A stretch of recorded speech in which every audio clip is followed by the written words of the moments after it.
Commission on Tuesday, March the 1st, 2022. First order of business, call to order. Yes, Bill Merriman. No. Kyle Overgetter. Here. Gina Rossetti is not here. Rick Bozick. Here. Michelle Thibault. Here. Rob Levitt is not here. And Cindy Hirschfield. Here. We have a quorum. Excellent, thank you. For business to approve minutes from February 1st, 2022, do we have any comments or changes? If not, do we have a motion to approve? Motion to approve. First Bill, do we have a second? I'll second. Michelle seconds. All in favor? Aye. I'm going to stay, I wasn't there. Okay. Motion carries. First order of business is a public hearing on the application submitted by Francesca Stokes and Tyler Barletta on lot 4 of the Broughton Minor subdivision. Thank you. I'm going to switch spots here and share the screen.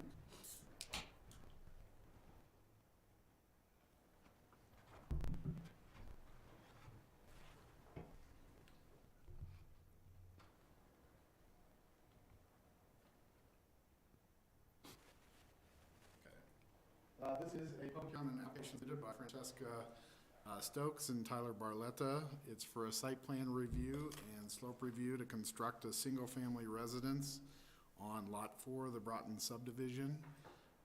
Lot 4 of the Broughton subdivision is about a half-acre parcel that was created as part of the Broughton Minor subdivision. It's located off of Original Lane, which is right here.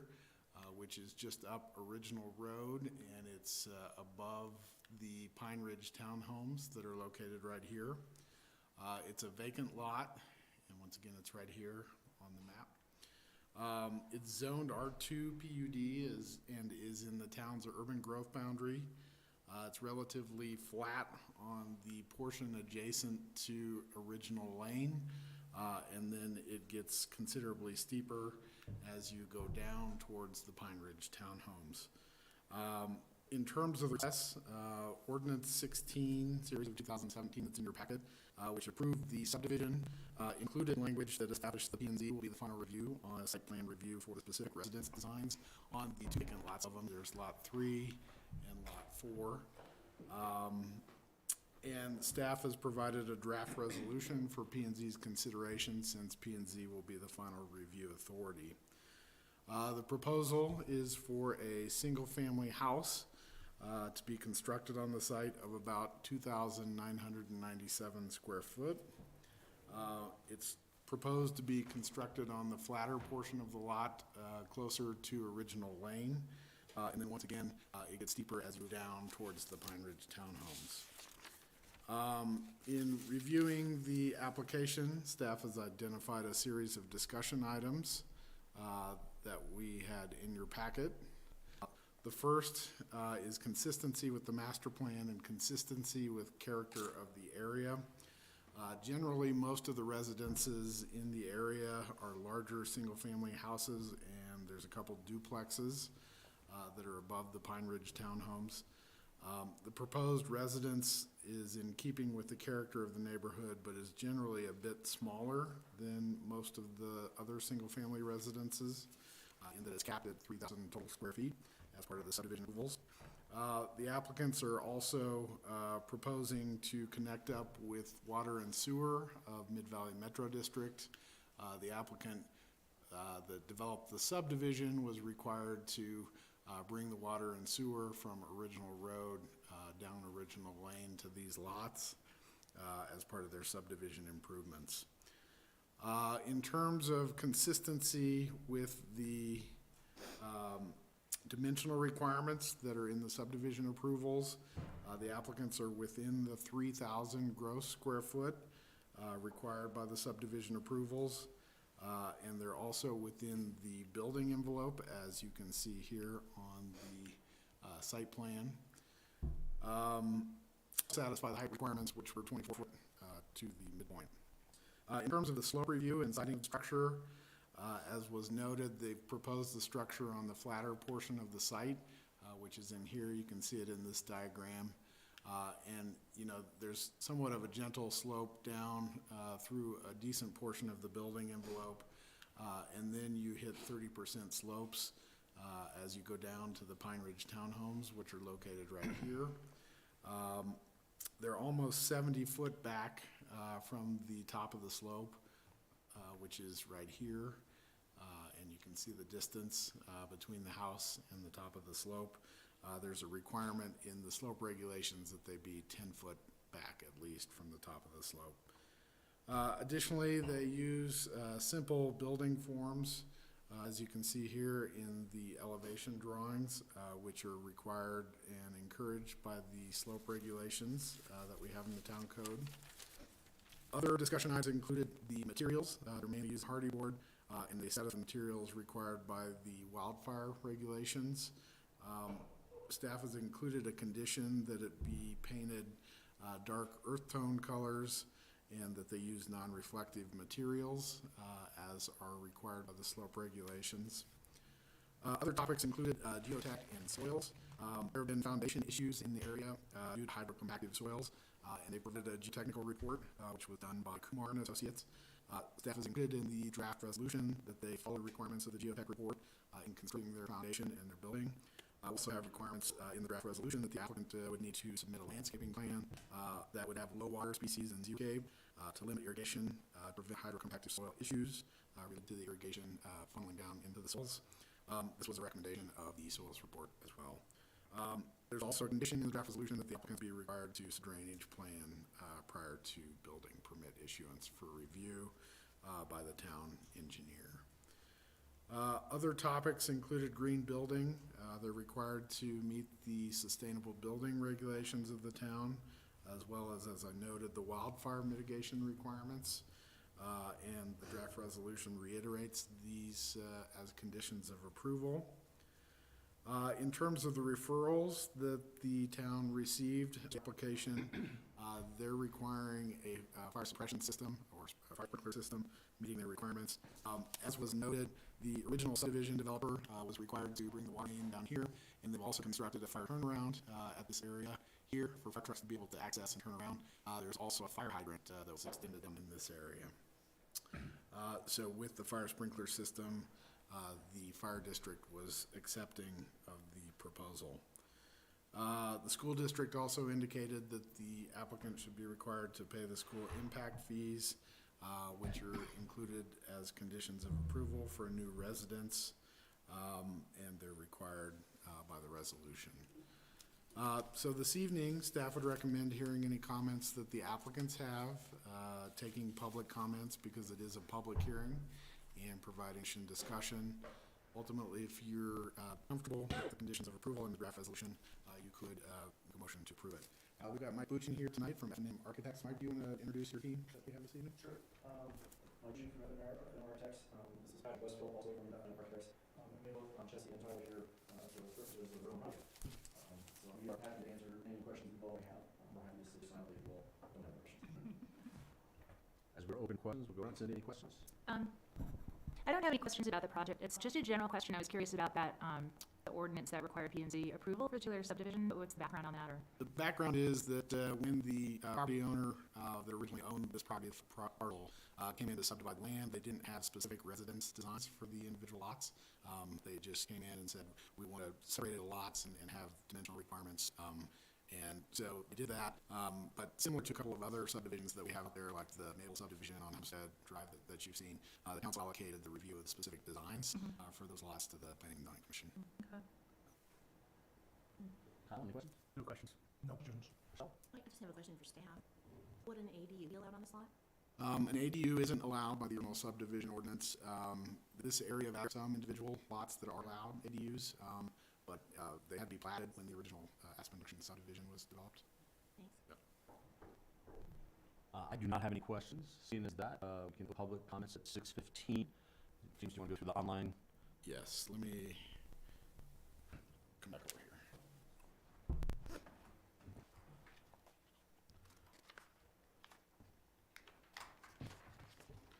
So anybody that would like to access the meeting over Zoom has access instructions on the packet at the town website, which is basalt.net, and it includes the Zoom access instructions. There's a link on the second page of the P&Z packet for March 1st, or you could also call in, and the number is 699006833, and it has the webinar ID on the access instructions. The webinar ID is 872-3026. 755. Thank you. Should we give a minute or two to see?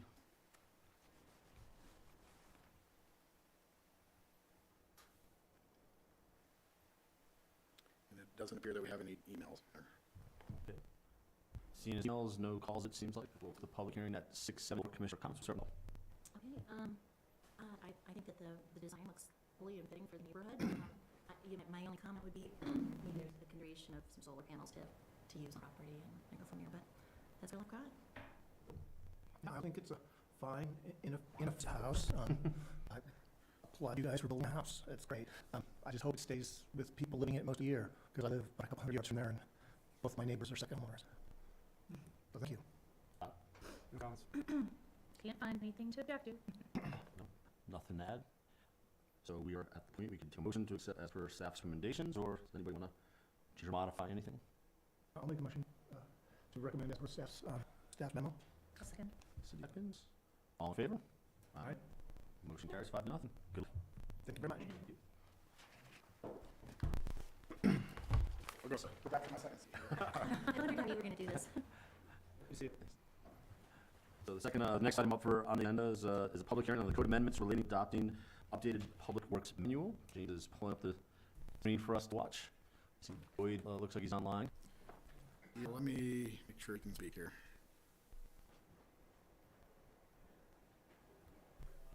Boyd, can you hear us? Yes. Okay, perfect, thank you. Excellent. Okay. Item is a public hearing on code amendments that were drafted by staff in association with the adoption of an updated public works manual. As background, the staff's been working with SGM, who's the town consulting engineer, on updating the public works manual, which is a document that contains technical specifications related to streets, utilities, drainage, and landscaping. P&Z did a review of the public works manual draft and update last year.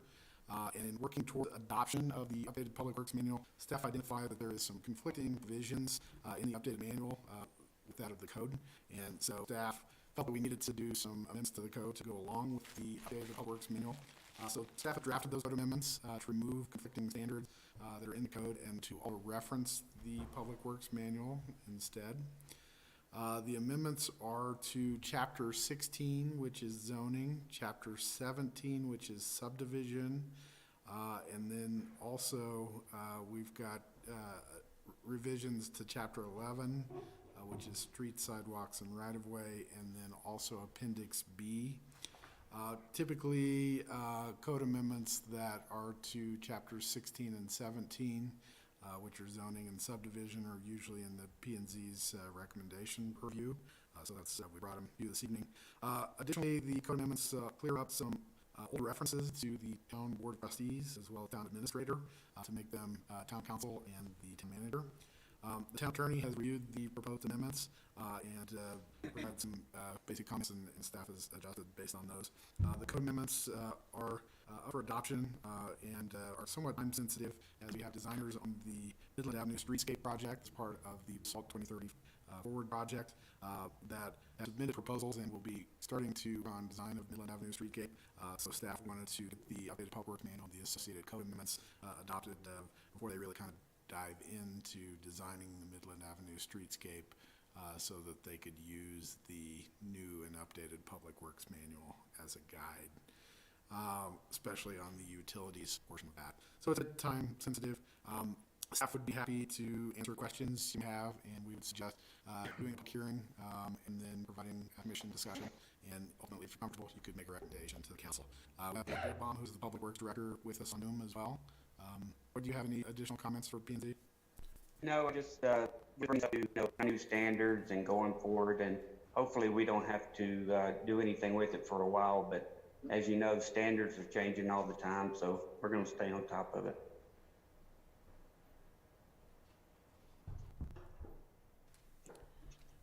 Okay, so staff would suggest asking questions. Staff? Thank you, yes. We did questions there before. Michelle, any questions for Boyd or for staff? I do not at time. Question for me? No questions. Cindy? Questions? Me either. So, let's open this for public hearing at 6:24. Do we need the same instruction, James, or? Let's give them again just in One more case. So if you're out there in TV land and you would like to provide comments on the code amendments for the Public Works Manual, you can find the Zoom instructions on the second page of the March 1st, 2022 P&Z packet on the town site, which is basalt.net, under Agenda Center. and there's a link there, or you can also call in at, the number is 669-900-6833, and the webinar ID is 872-3026-3755. And we'll give it just a minute or two to see if we get anybody call in.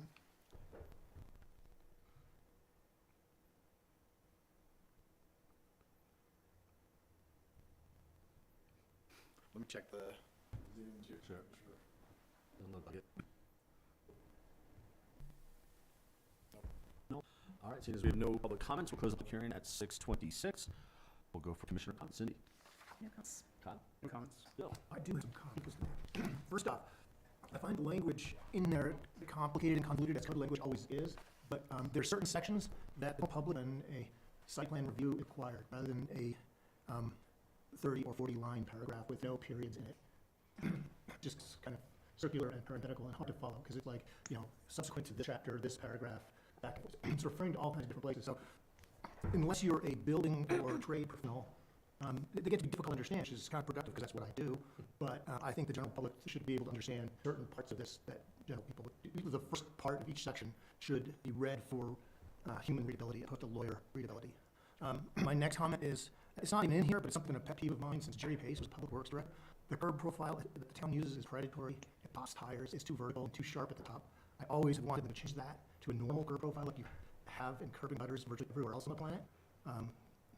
Especially places like the lower Two Rivers Road. I used to live there for a while, and you could hear people hit them and their tires pop. And it's just irritating. Also, sidewalks. In the street standards, let's see, where is it? 1673, section 5, paragraph A, B, and C. I don't think there should be any place where there's no sidewalks at all.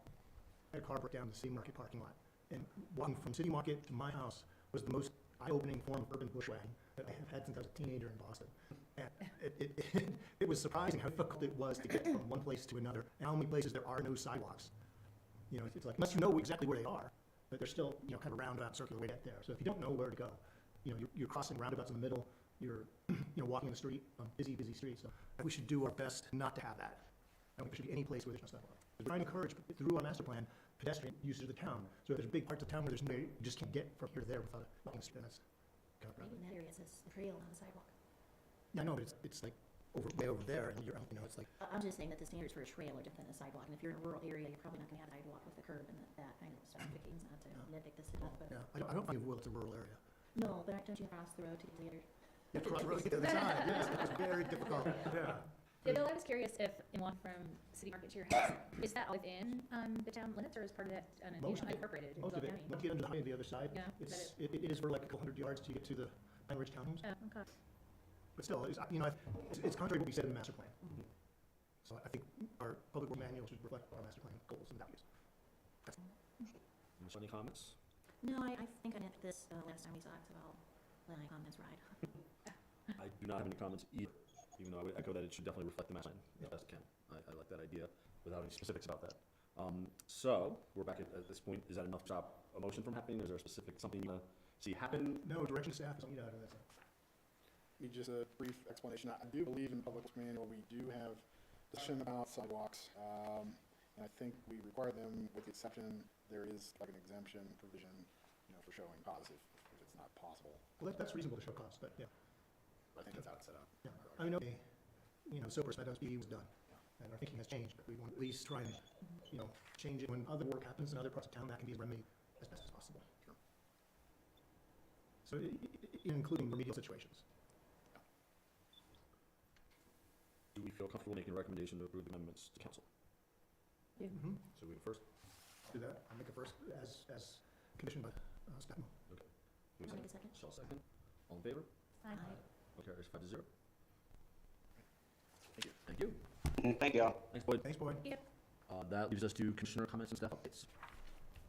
In terms of staff updates, we have been busy on a lot of the Basalt Forward 2030 projects. The Midland Avenue Streetscape project has been out to bid, and we've had pre-submittal meetings, and we actually received bids with the designers as well as the general contractor that's going to do the estimating during the design phase. And we received 3 bids for each one of them. And so we're in the process of reviewing those bids and to determine selection. We with the hope that they would be going to the contract shortly.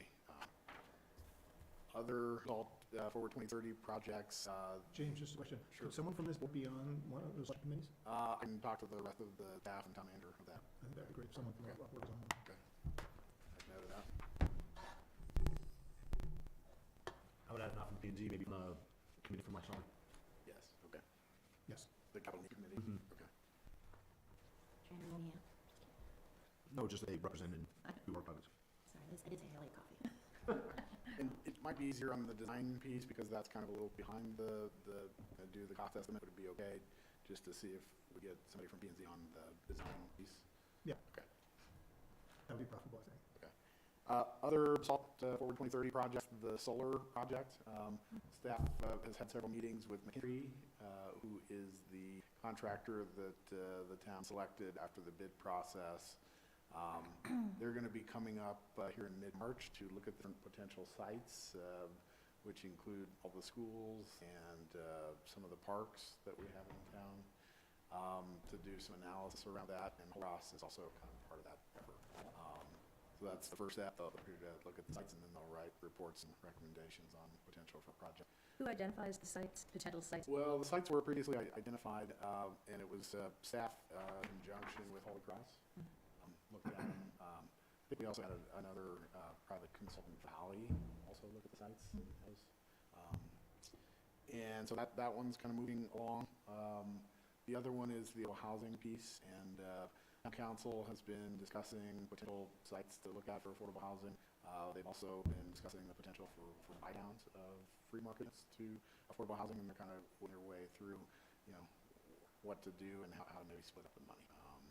But they haven't gotten real far. They're going to be looking at having another kind of larger work session on it in the near future.